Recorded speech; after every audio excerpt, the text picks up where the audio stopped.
këta që zhduken qeveritarët 130 milion euro në djegësin e Tiranës. A nuk janë këta prokuror, avokatër mjeran të qeverisë më të korruptuar në Europë dhe në botë. Për sa i përket zotit Oketa, e përshles dhe e ftoj të thot gjithçka din rreth atij problemi. Kaq. Ajo është procedura më transparente, më ligjore, në cilën armiqt e Sali Berishës nuk kanë gjetur dot asnjë shkelje ligjore. Sa herë paraqiteni për të zbatuar vendimin e gjykatës, ju për herë përmendni emra duke nisur nga Dumani e të tjerë dhe sot Belinda Balluku e të gjithë të tjerët.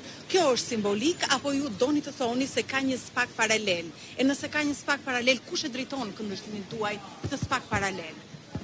Spakun real dhe spakun paralel e drejton vetëm një njeri.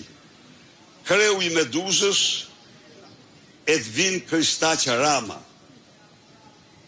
Këtu nuk mund bësh një aluzion, të mendosh se jo.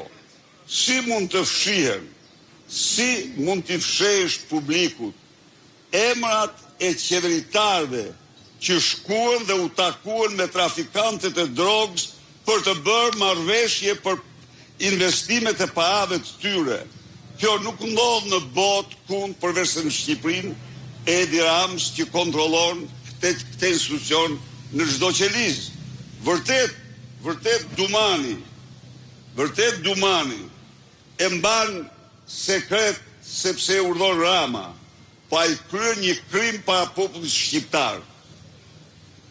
I vetmi që nuk mund të përbënte asnjë lloj problemi është qeveritari që në shkelje çdo ligji u bë ushtari bandave dhe trafikantëve dhe arriti me ta marrëveshjen për investime në Tiranë. Pra, mund të thuash se X apo Y trafikant ka dhe çështje tjera që po jetojnë aprish punë për hetimin, prandaj s'po ja them emrin e tjerë. Po qeveritari që ka hyp avionit për shkuar në Aruba dhe për takuar trafikantët bashkë me biznesmen dhe për t'jau dhënë kullat e Tiranës atyre, ai është kryer kriminal, është më kriminal se trafikantët, se të gjithë të tjerë. Dhe këto e mban fshet Altin Troplini. Si ju duken ju këto?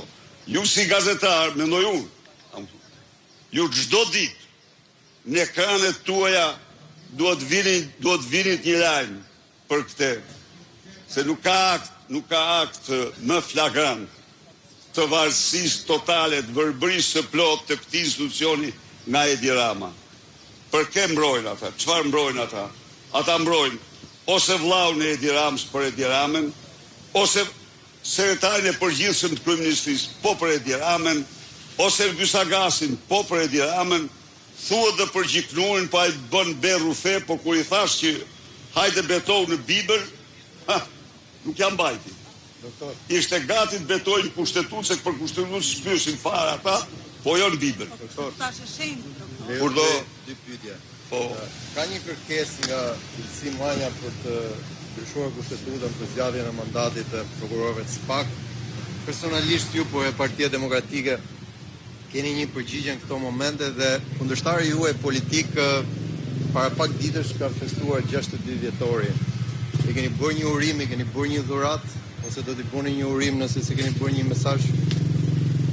Tani, lidhur me Uluziun që mund t'i vesh çdo emër, Uluziu është peng i dosjes i cila në regjistrime nxjerr se Uluziu nga çunat e Londrës ka marrë 600.000 euro. Dhe përveç kësaj ka kërkuar edhe një çantë Louis Vuitton. Dhe kur i thot ai në telefon, po këtë çantën Louis Vuitton për ke, ta ja thot. e kam për bashkëshortën, jo, thot, nuk i bën çanta Louis Vuitton ti bashkëshortë.